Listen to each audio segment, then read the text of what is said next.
Whereas when you're younger, it doesn't really matter what the market does this year or next year. You want to ride the wave over the long run and get that compound growth and enjoy as much returns as possible from the higher growth assets. Hey, this is Chris, and here are my 5 tips on how to pick a great super fund. So my first tip would be find a fund with a suitable risk for you. And what this means is you want to find a fund with the right mix of growth assets like shares and property versus defensive assets, cash and bonds, to complement each other and give you a smooth path.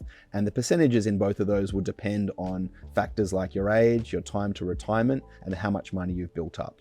Now, all of those factors into play, the biggest, most important one for most people is your age and how long you have till retirement. Generally speaking, as you get closer and closer to retirement, you're able to dial down the risk in your portfolio because you're more sensitive to market movements. Whereas when you're younger, it doesn't really matter what the market does this year or next year. You want to ride the wave over the long run and get that compound growth and enjoy as much returns as possible from the higher growth assets. So sensible and suitable risk for your age, tip number 1. Second one would be low fees.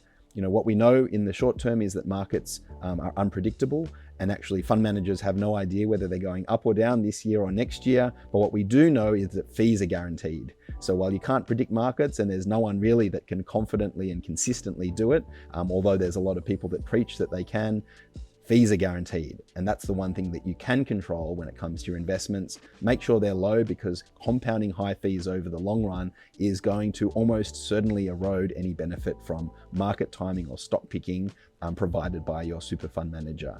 Lower fees are better, certainly under 1%, which is the average or so in Australia these days, is important, but a lot of funds offer even lower fees. And my view would be that for most people, these are sensible options because you are controlling a factor that's going to give you a positive outcome over the long run. My third tip would be find a fund that aligns with your investing philosophy. So absolutely, if you do truly believe that a super fund and their skillful team are able to pick the market timing or work out which stocks to buy or which asset classes to invest in, if you truly believe they have that skill, and they're in that very small group of people out there that have that skill, find a fund with active manager skills and go for that. But for the vast majority of people who don't have the time to do that and actually really just want to rely on the evidence that it's hard to do, a passive approach, a low cost diversified passive approach, is probably a super fund that's more aligned to your investing philosophy. But make sure it is aligned, because you don't want to be surprised when the market goes up and your fund doesn't do well because it hasn't predicted that. You want to know that what you've paid for is what you want when it comes to the investing approach. The third one, similar but a little bit different, which is find a fund that aligns to your values. And those values could be around how they invest. It could be a fund that focuses on ESG and sustainable factors more. It could be a fund that really helps a certain type of worker, or it could be a fund that has just great technology and a great dashboard and a great online experience. What is important for you when it comes to that fund, and make sure that the fund has that. Insurance is another factor that is important to some people, but not so for others. What I would suggest is write a list of things that are important, and then go off and do a bit of research to find which fund aligns most closely to that list that you have. I would say that my list is different to other people's lists, and so it means that different funds are right for different people.